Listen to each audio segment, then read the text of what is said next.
Պարոն Հովհաննիսյան, որ արդեն այդ վճարների մասին խոսք գնաց, ես էլ ուզում եմ մի ճշգրտող հարց տամ, երեք վարչապետն է նշեց 2% հետ վճար բոլոր անկախիկ գործարքների համար 2026 թվականից իրականացվելու է բոլոր քաղաքացիների համար։ Այս դեպքում ուզում եմ ճշտել բոլոր բանկերն են արդյոք հիմա պատրաստ հետ վճար տրամադրել եւ այս համատեքստում կենսաթոշակառուների հետ վճարի տոկոսը կարող է էլի բարձրանալ, թե մնալու է նույնը։ Նախ վարչապետը նաև ասեց, որ հետ վճարի տոկոսը բարձրանում է 20%, այո, 12% է հիմա, դառնում է 20%,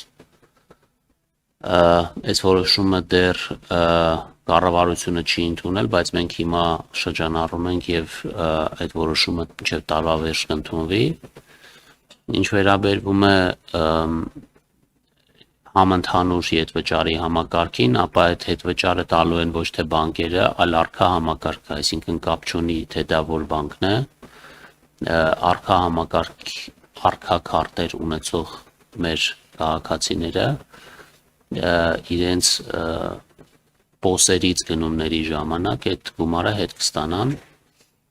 Հիմա տեխնիկական դետալներն ենք վերջնականացնում, երբ որ արդեն պատրաստ լինի փաթեթը ներկայացման, բնականաբար բոլոր մանրամասներով կոմունիկացիան կիրականացվի։ Հիմա կդժվարանամ այդ մանրամասների մեջ բանանեմ, բայց մի բան հաստատ է, որ սա տեղի է ունենալու